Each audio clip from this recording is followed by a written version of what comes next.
Quite a few other VCs have been going to China. So I think the biggest takeaway has been around maybe similar to the experience of speaking to someone who's been at Tesla at the beginning, which is like, you can move fast in hardware deep tech. And there's no reason that is like physical that stops us from moving fast in hardware deep tech. I'm Clara, I'm a partner at Transition, one of our portfolio companies. Some of the employees are ex-SpaceX. And one of the founders kind of mentioned, well, at SpaceX, we had like this budget per employee for R&D or kind of just to be able to like order some parts or whatever, just to keep moving and giving them that budget to just go and do what they need to do.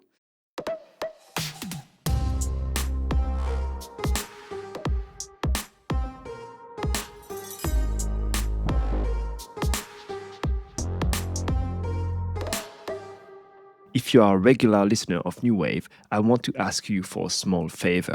I'm building this show solo, and every single week I'm trying my best to bring you top founders, investors, scientists, and operators shaping European climate tech. So if you enjoy these conversations, the best way to support the show is actually very simple. Follow the show on Spotify and Apple Podcasts and leave a 5-star review. It helps more people discover the show, helps me reach bigger guests, and helps keep these conversations going on week after week. In return for your support, I'll keep doing everything I can to bring you sharp conversation with the best voices in climate tech. Clara, welcome to the podcast. Thank you. Great to. Thanks for having me. Pleasure. Look, today we'll talk about a lot of different topics. You were a generalist investor before. We'll talk about the transition, actually. No pun intended. We'll talk about the new fund that you've just launched and announced. We want to talk about the lesson learned from the first fund as well. And maybe a bit of your stories. I think you were in China not too long ago, like every other VC, I feel like. So I want to understand a bit more about what you've learned over there. But before all of that, Clara, can you please introduce yourself? Yeah, thank you. Happy to. So I'm Clara. I'm a partner at Transition. I guess a bit more about my background from a chronological perspective. I was first interested in technology when I was in end of high school, actually. Kind of read a book, fell into it, and really wanted to. It's called Intelligent Machines from Andrew McAfee, MIT professor. It talks about things like autonomous driving, talks about things like what you should be able to do with neural networks, and was really excited about that, but was also knew that I wasn't going to be the best engineer in the world. I have a lot of friends who became engineers, and I was like, I'm probably not going to be an engineer, so I decided to study management science, which is business with minors in machine learning, robotics, so was able to, share some courses. I'm originally from France, where we're at right now in Paris, but I moved to London for university. And there I actually started also not just kind of interested in technology, but also getting involved in the startup ecosystem. At university was part of the Entrepreneurship Society. We had a mini VC fund. We're allocating like 5,000 to some of the best startups on campus. And then I actually started my career at the intersection of technology and the financial sector, first at a technology provider, then at McKinsey, so kind of on the consulting side, working with big financial institutions and helping them kind of use their data, like kind of adopt technology. But at the same time, I was seeing, kind of Revolut and those types of companies coming up. And I still had the kind of itch of working with the founders that are really changing those industries. I was still doing this like in the evenings, getting involved in like building little robots and stuff like that. So decided to, do that full time, work with the entrepreneurs, changing the kind of really large industries that are out there. That's when I joined Boulderton Capital. And there, because that was around 2020, so around when COVID hit, which was a very interesting time, loads of ups and downs for the venture sector. And I started working on climate. It was also the early days of kind of the rebirth of climate in Europe. We were seeing really great founders building companies. Does Boulderton have a climate fund? No, it's a generalist fund. Very generalist, mostly software. They will do a couple moonshots per fund. There are more deep tech. That's how they did Wave, which is, I'll get back to autonomous driving. That's also, they've done some quantum. They've done some lab-grown meat, which is one investment that I worked on whilst I was there, but mostly kind of software, right? And so as I was looking at climate and health were the two areas I spent most of the time on. And actually in both areas, kind of, if you only look at software solutions, you get limited quite quickly in terms of the opportunities that you might be investing in. And then, I worked on one investment there that was more on the hardware deep tech side of things, going into the lab, seeing the quality of the founders as well in those kind of, non-software segments, the ambition level I was really excited about backing more founders like that, but also realizing maybe like where there's gaps, right? Where generalist funds are great at, but maybe also where they're not necessarily the best well set up to partner with those founders, at least kind of traditionally over the past 10, 20 years. What are some of those gaps? So hardware deep tech companies are, let's say, like more complex. They don't have as linear, let's say, growth as software companies. And particularly when I think software companies, I think the last decades of B2B SaaS, right? And you have playbooks and you can just repeat them and you can just pour more capital that you have pour into your like acquisition, your CAC LTV, you calculate that and you just pour capital and you grow. And hardware deep tech companies look very different. And I think even AI companies nowadays also look different, right? There isn't really a playbook, which means that, like venture partners for founders need to look maybe a little bit different. And that's something that I was really excited about when I was meeting Ari, David, and Christian at the time that was starting Transition. They had the combination of having someone like David who built and scaled Unity software. He was CEO there for kind of, up to kind of 2012. Then the company was public. He was on the board. So someone who's really seen the journey of building a category-defining company out of Europe. Combine that with Ari, who, spent the last decades before starting Transition in venture and at Index Ventures.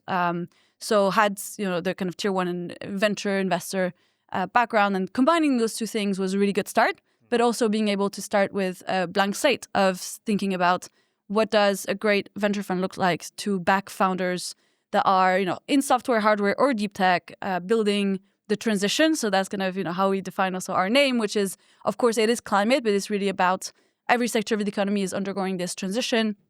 It's about, the most ambitious founders of the next generations want to build category-defining companies that matter. And they have kind of their own worldview that kind of is, stuck to that. And they want venture investors that share that worldview. And so that's really what we're about. That Transition is about combining the ambition and the kind of the speed at which those founders like to move, but combining that with also, let's say like a view on what the world might look like, the world that we want to build. And so that's really kind of, at the core of our thesis around what is the transition. And then in terms of how we help founders, again, like we could start from scratch, which is the awesome part of building a fund. And so we already had people in the team that have built and scaled companies, but particularly in the software world. And we were equally excited about investing in hardware deep tech. And so we wanted to have also people in the team that have seen what it takes to scale hardware deep tech companies, have seen, what shortcuts to take, what shortcuts not to take, and how to do that within a kind of venture scale, venture speed. And so we went out to find venture partners. Actually, we wanted to hire them as investors, but they were like very like much builders. They didn't really want to become investors. They want to keep building. And so we brought them on board as venture partners. These are founders, like CEO, CCO, CTO, so kind of different roles who have been on these scaling journeys. So, for example, Eric, who was one of the early employees at Scylla Technologies, and he was kind of the CTO of the Northvolt Volvo joint venture. We have also like kind of Andy Stevenson, who used to be the CTO office at Tesla, now is it was in the founding team at Redwood Materials. People like that who've seen kind of the scaling journeys from the inside. Companies that have scaled to billions, that have been venture backed, have a lot of learnings from that. Not everything is, rosy, and there's a lot of, things as well that haven't worked. But we want to bring those lessons and those learnings to the founders that are building now for the next generation. There's a lot to unpack there. Yeah. Maybe let's go back very quickly to your time at Balderton. I think they are famous for being an investor in Revolut. Is that the main one? Main kind of success story? I think Balderton has had a very successful journey as a fund. What do we learn from an investment perspective when we join such an established, large tier one VC firm? I mean, they have a couple other investments in Revolut, but Revolut is definitely the one in the recent years that, in terms of fund returner multiples, has been the most impressive because they back them at seed. And I think there's, Wave, for example, which is now, it's kind of, it hasn't exited yet, but definitely one that I'm very excited to see grow. So, I think they definitely have proved that you can build European winners. I think, very much Balderton stands as one of the top funds in Europe and has grown with the ecosystem and has backed multiple of the winners. the biggest learning, I mean, for me was I think two things. One is around founders, the quality of the founders. And at the end of the day, that's we, as early stage investors, like that's what matters the most. So having seen those, founders, where the bar is for what good looks like, I think for when you're a young investor, like that's something that you can't really learn in any other way than just seeing it.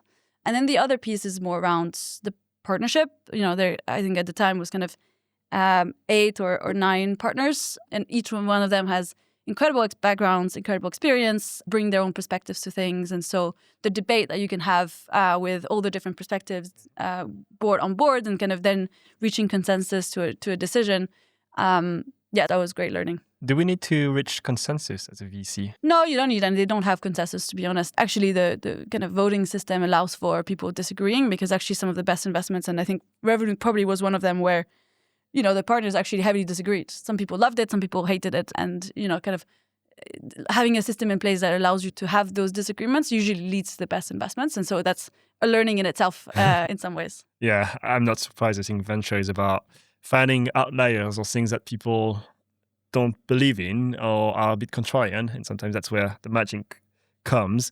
Talking about great entrepreneurs very briefly, but what does that look like for you? What is a great entrepreneur for you? I mean, this is a continuously refined criteria, the way you think about what does a great founder looks like. There are things that are always there, like the ambition, the determination, the grit, the resilience. I mean, those things are building companies really hard. So that's just like every entrepreneur kind of needs to have that inside of them. I think what makes some entrepreneurs, more successful than others, I mean, there is also an element of luck, to be honest. And I think as venture investors, like you kind of need to try to spot some of that luck. So it's not so much that you need specific criteria, and there's sometimes we often think about, is this the right founder for? I guess it used to be called like founder market fit, but it's not that simple, right? But it's like, is this the right founder for building this particular company in this particular sector, given maybe the go-to-market dynamics, maybe because of the, how technical it is, like, you have to think a little bit about that as well. I think at Transition, like we spend a lot of time thinking about the founding team, thinking about, maybe also like if they have any proof points on early hires, because it's often not also just about the founder, but also kind of who they're able to bring on board their journey. Like companies don't get built. I mean, people talk about the $1 billion company. I guess we're in the business of building, multi-billion-dollar companies, and they will require more people.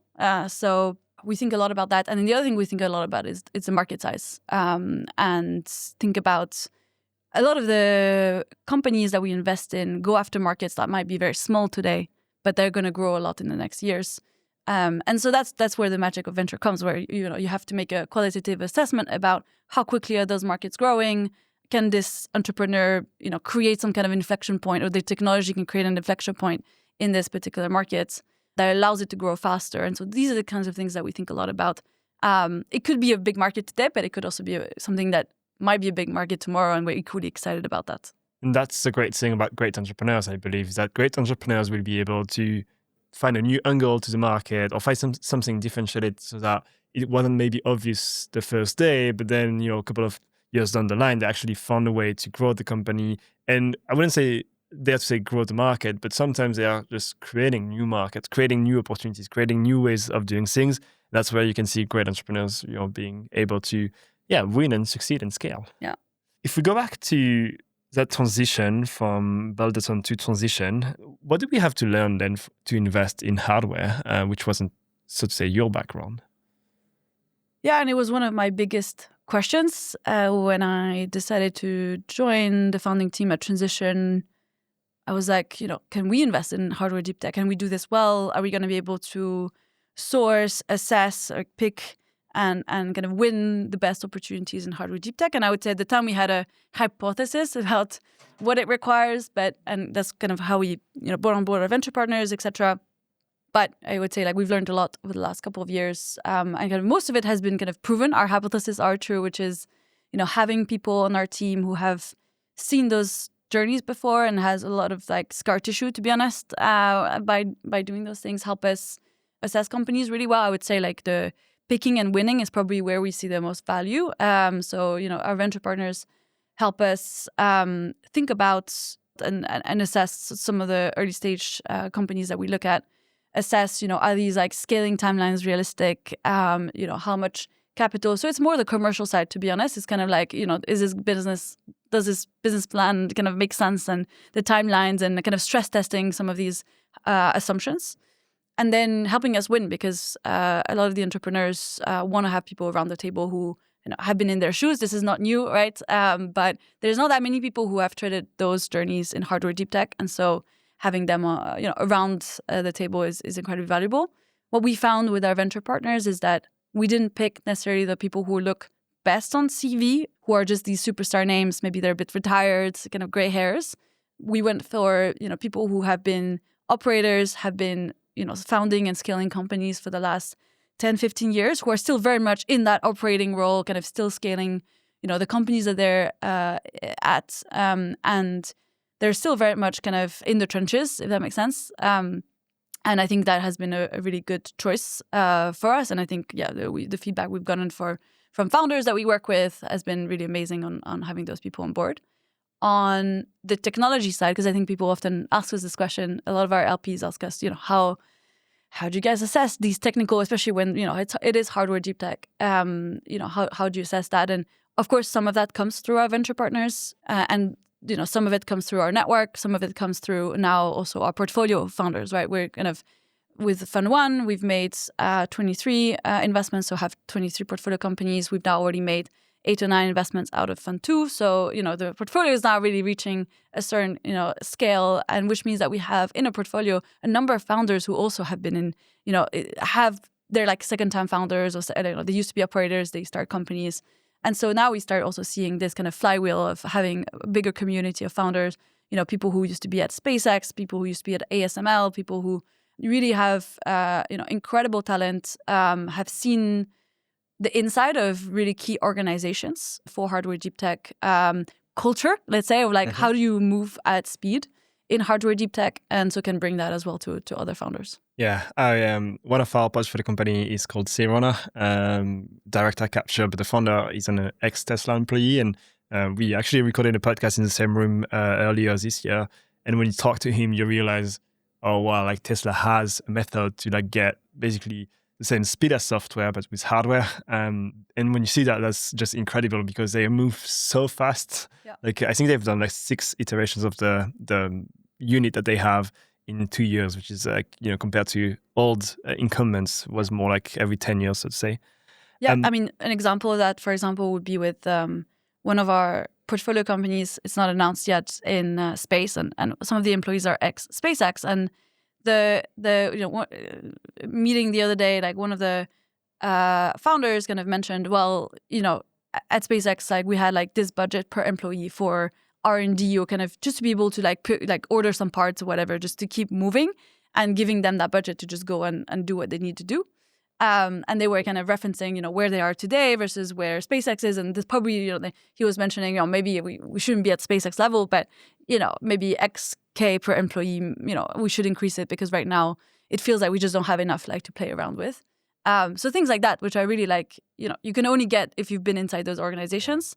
And it's just a mountain of little anecdotes, patterns, intuition. There's things that are more formal, but there's also a lot of just having been there in the room when things were happening. You mentioned kind of winning deals. I think I'd love to get your perspective, but it feels like the ecosystem of climate tech and hardware is getting more and more competitive, maybe on the back of AI making software less defensible. I don't know, that's my kind of thoughts process, but we see hardware deals being oversubscribed massively. How do we win deal as a new fund? I think, first of all, it's great. I think when we started Transition, that wasn't the case, especially in Europe, obviously. The hardware deep tech companies at early stage in Europe, we're not getting any attention. So obviously we've seen that change massively over the past, I would say, 18 months. And that's, I think, overall a good thing for the ecosystem. Obviously, as a venture investor, then you have to go out and figure out how to win, but also have, win deals that make sense, right? Like there are definitely like a bit of a bubble in some areas where valuations are very high, and especially there is a lot of risk involved in hardware deep tech companies. So that's definitely a question. We're very excited, to be honest. Like we're excited about doing more in Europe because we're just excited to see the ambition of the founders. I mean, at the end of the day, like it all comes down to, are there really high quality founders out there building companies that make sense, that kind of from our own kind of analysis of the market, speaking with customers, we feel like we also see that future coming, and so if we have that conviction, that's very exciting. I think in terms of winning, I think the question is more kind of looking at things maybe earlier or kind of in areas that others are not looking, right? So kind of then spending a bit more time thinking about how to access those opportunities, and then kind of if it's on thematically, like where are opportunities that others might be missing, or you just need to be 6 months ahead, right, of others. And I think now, especially with more AI tools as a venture investor, is kind of shifting like maybe away from execution and more kind of thinking about, and building your networks to do that. So that's changing, I would say, alongside with AI adoption as a venture investor. But I think we're very excited about the general ecosystem having more founders building what we think are really exciting companies. That's overall very positive. So we're excited about that. Overall very positive, but doesn't make your job easier. Exactly. When we think about the first fund, so you had a few very great success. You caught a unicorn very, very early. You probably also had some failures. Can we do a bit of a summary of like what have you learned from deploying that first fund? Yeah. There's been a couple of things, and I mean the world has changed so much since. So it's I don't think so much that there were the wrong decisions at the time, and we're probably making wrong decisions right now, right? But there are certain things, particularly around hardware, maybe deep tech investing, that we are learning and we are adjusting. There's a couple of things. So the first one is our risk appetite. I think given we didn't have a track record as hardware deep tech investors, maybe we had slightly less appetite for taking risk. And I think there we have learned that it is worth, in certain cases, it is definitely worth taking more risk. When you say risk, do you talk about the technical risk, the market risk? What type of risk is important there? All inclusive. We still try to avoid binary risk. So that could be technical, it could be regulatory, it could be so like the binary risk in general, especially when you have stacked binary risk, we usually try to stay away from. But those can also be defensibility points, right? So you have to kind of balance those things out. So on the success side, we invested early in Olix. So Olix used to be called Flux Computing, is a photonics company building, kind of improving 10x plus energy efficiency of inference. They are founded by James DeCom, who is an amazing entrepreneur. He was a Thiel Fellow, and the reason we're able to invest so early in the company is because David angel invested in his past company, CoMind, and he only let people who invested in his past company invest in the first round, which we did alongside Local Globe and a couple others. And the company, this is a good example of where we can take more risk, right? When the entrepreneur is right and the market opportunity is right, which is definitely the case here, we have more appetite for going early. And there's, at the time, there was a huge amount of technical risk still. I mean, they had a prototype, an early prototype, but and they had very good answers to some of the reasons why photonics had been difficult to date, because it's not new, but they had some good ideas and good thinking around kind of how they would push through certain bottlenecks that have made photonics difficult to scale. But really, it's about proving that you can scale it, right? And so they were still very early in that front, and it was just James and the technical advisor, so super early. And since then, they've quickly ramped up an incredible team. So they've hired a lot. They've raised, I think now over like 250 million with kind of follow-on rounds from Plural, and then most recently Hummingbird, which from a valuation perspective, brought the company kind of beyond the $1 billion mark, which is very exciting to see. But for us, I think the main learning is, when the team is right, when the market opportunity is right, then we should be willing to take more risk. Was it one of the companies that you thought would go bankrupt? Because you always have this analysis, which is like, You don't know if it's gonna. It's a potential like 100x returner, but if it fails to zero. Yeah. Or there's other opportunities that you see that are like, okay, this is like an 2 to 5x opportunity, right? Yeah, exactly. So this is like a zero or one, but the one is like, it's more than a fund returner. Like you're basically backing a company that could be the next NVIDIA, right? So there is that element of 0 to 1, which I think maybe we've, especially with hardware deep tech investments in the past, had a bit more hesitation on. So that gave us maybe more appetite to kind of lean in and kind of, especially if you're going early, if you're kind of backing the right team in an exciting market, like we kind of have more appetite for that. I think on the learning side, which I guess was the other part of the question, we have one company in the portfolio that went out of business, a company called Running Tide, which is in the carbon removal space. It was our only investment in kind of carbon credits space. And we mostly try to stay away from it, to be honest, because it was always very clear that this is very much a voluntary market with, kind of unclear reasons to exist outside of the kind of climate angle. But it didn't feel like a very commercial, let's say, market very early. But we backed Running Tide because, again, the founding team, Marty is an incredible entrepreneur. He, kind of had a great story around how he built, started the company. They had developed a really interesting technology platform for like ocean carbon removal in general, but actually like an ocean platform in general, which meant that some of their sensors could be used as well for, kind of other things, etc. But fundamentally, the market caught up with them, / the fundraising environment caught up with them. And I think, the learning there is, companies, okay, like companies will fail. Like I think we're still really impressed with what Marty has, achieved during that time and kind of the rest of the team. And we were still very excited about the technology stack that they've developed. So I think there's not a huge amount of learning. I think we like to focus on like, how can we learn from the successes even more than learning from the kind of failures, because actually like failures, it's good, right? We should actually maybe have even more failures in the portfolio if we're going to go for these kind of 0 to 1 bets. What would you do differently if you were to start again the first fund? I think it's not so much that we would do things differently because it was a different time. I think it's more about how do we adjust what we do for the time that we're in, right? And I think a big part of venture investing is to be able to be 2 steps ahead of where the market is, right? And so like as part of that, we've been thinking a lot about a couple of different things.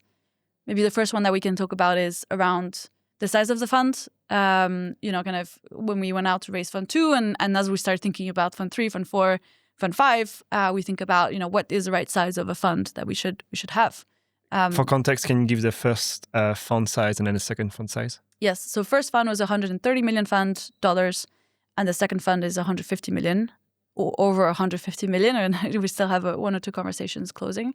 And so, $150 million fund when you're in a world where there's funds that have billions, or maybe not billions in Europe especially, but like, funds that have a lot more capital. You can ask yourself whether you want to go that kind of path long term, or if you believe that there is a different strategy. And I think what we're seeing is venture is moving to like a barbell approach where you have like these mega platforms, huge amount of capital, and then you have like, the kind of more craft venture, earlier stage funds that kind of stay between the 50 to maybe maximum probably 250 million mark, where the model just looks very different, and especially the experience for the entrepreneurs who are being backed by those funds is very different.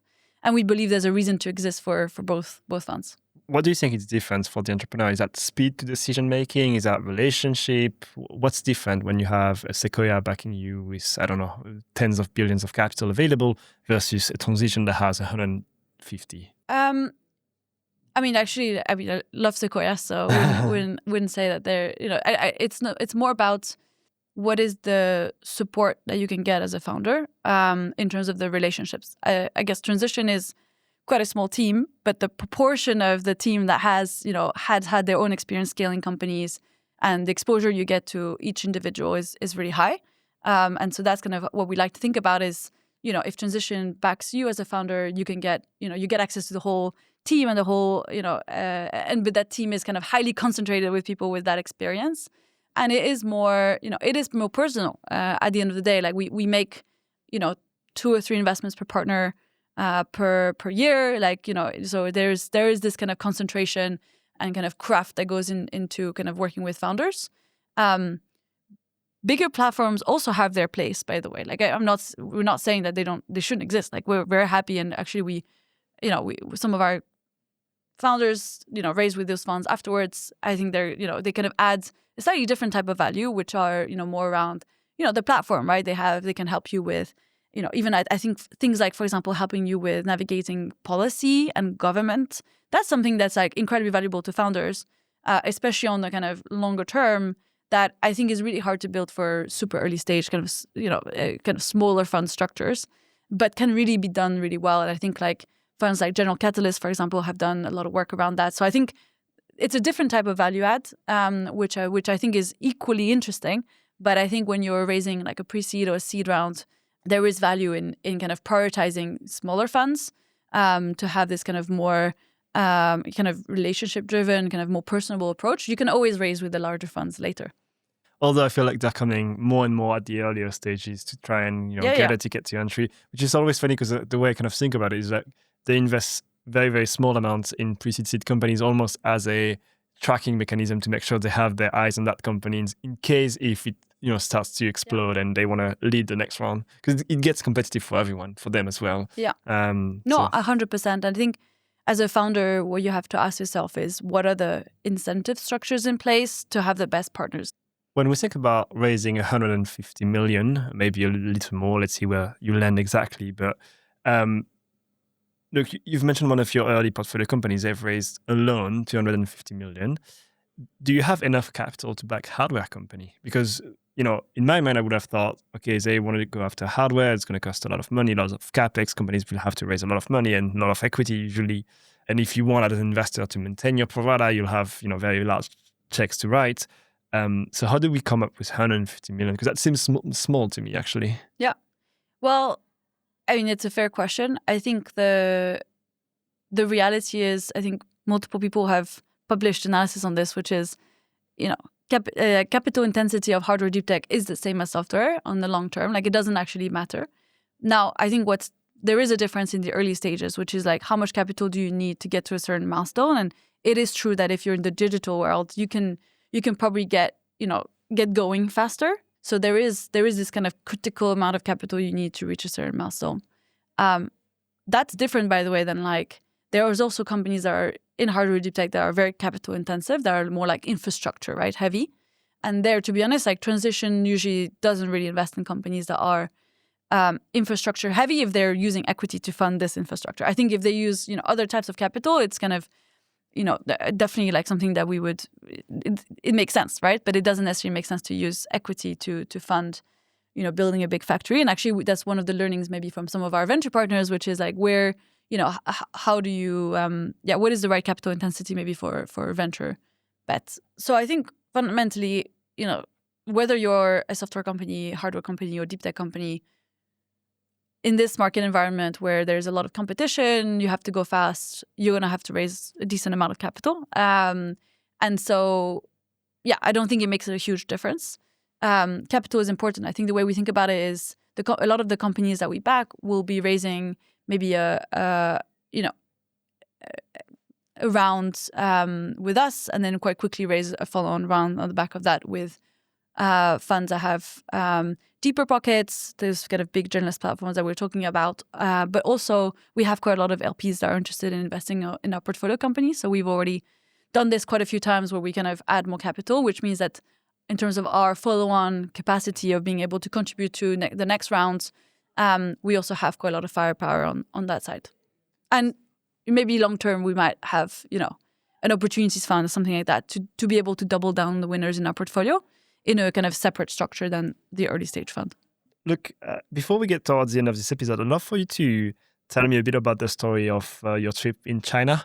I think when we look at hardware as an investor, you sometimes think, okay, well, is there real value in investing in that? While China is probably going to be able to build it 10 times faster and 10 times cheaper. What have you learned from your trip? I mean, it was great. I think quite a few other VCs have been going to China, so probably had similar experiences. I think the biggest takeaway has been around maybe similar to the experience of speaking to someone who's been at Tesla at the beginning, which is like, you can move fast in hardware deep tech. And the there is no structural reason why, like, there's no reason that is like physical that stops us from moving fast in hardware deep tech. And the friction points are more maybe like regulatory or capital or like these other things that come around those companies. But actually, it's great. Like, actually, there isn't a reason why this wouldn't scale as quickly as software, or like at least kind of similar kind of scaling journeys. And I think China, similarly to kind of, you know, what you can see in the US with companies like SpaceX and Tesla, is like it is possible to do this, which is great. So I think that was the biggest positive takeaway coming out of that. I think one of the big reasons we went there is it's a combination of looking at some of the technologies that they've been, you know, kind of manufacturing over the last years in solar, you know, batteries, EVs, but also obviously now there's the next generation, like they're spending a lot of time on, of course, like AI and robotics. They're spending a lot of time on also like fusion, space. And so, you know, these are sectors that we invest in. So we have to think about, okay, what can we learn from the last, 10 years in terms of what they've achieved in maybe the energy supply chains, and what, in the meantime, what has succeeded as well in the Europe and in US, and equally kind of looking ahead in the next 10 years of some of the things that we're investing now, across all these geographies, like these technologies are being built, are being scaled. And so what does that mean for the companies that we should be investing in? And some of the companies take advantage of these supply chains, right? So they're sourcing from China. And some of these companies are, maybe developing something that you would hope that they can't compete with, or like you need to understand, like, if there's going to be category defining companies built across Europe, US, and China, what type of category defining company might be best built in China, best built in the US, or best built in Europe? And so kind of thinking more about that really helps us also kind of, improve our thinking on the investment side. I think we came full circle on this podcast, because what you're basically saying is you have gone to China because you wanted to see what good looks like, or great looks like in startups, which was your earlier point on being an investor. So I love it. What do we leave people with today? What is the message that you want people to remember you for? I think the message that I want to leave people with is transition has been quite quiet, I would say. We've been kind of focused on executing, focused on backing the best founders across Europe and the US over the past couple of years. And, I think right now there is a bit of a question around, like, what do we invest in, for example, as transition? And I think, fundamentally comes down to we want to be backing the best entrepreneurs across Europe and the US that are building at this intersection of the physical world, that are accelerating the transition, that are, basically we call it bringing the future closer, and that are aligned with our worldviews. And that can look very different, right? As I mentioned earlier, we're very generalist in terms of how we think about investing. And so we spend a lot of time across, energy still like is a huge sector for us. We spend a lot of time on climate resilience. Kind of resilience topic is still like a really big topic for us. We also spend a lot of time on kind of industrial efficiency, robotics, and then of course AI and compute.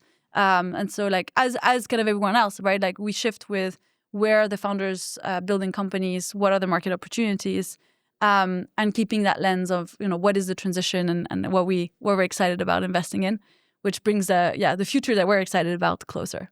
How do we contact you if someone's listening and they want to reach out to transition? What's the best way? Yeah, the best way. You can find me on LinkedIn. Usually just try to stay on top of my LinkedIn. So that's probably the best way to reach me. Okay. You can also ask me for an introduction. I'm always happy to do it. One last question for you today. Who's the next person that should be in your seat? An incredible founder, incredible investor that you would like to see on a podcast? Yeah. Definitely think on the founder side, one of my latest investments, a company that I think maybe by the time this podcast comes out, we'll have announced. The founder, Christina, is kind of coming out of ASML. They're building a advanced metrology, so measurement tool for advanced semiconductor manufacturing. Really exciting company, really exciting founder. She's amazing. And so I think maybe that would be a good one for you to speak to. And I think they can speak to the European, I think a lot of the ASML, maybe like ecosystem, and also kind of, showcasing the quality of some of the European founders. Was it brought to you by your venture partner? No. I mean, Not our venture even. partners don't not necessarily help us source, but it's more actually it was the rounds came about with a couple of CVCs who obviously are very active in that space. So it was more catching up with a CVC, which is not necessarily the most usual source of deal flow, but when it comes to semiconductor manufacturing, CVCs are very knowledgeable in that space. Of course. Well, Clara, thank you so much for today. Listeners, if you like this episode and if you like the show, don't forget to like, comment, and subscribe if you're on Spotify and Apple Podcast. Otherwise, you can also find us on YouTube. Clara, thank you so much. Thank you, Hugo.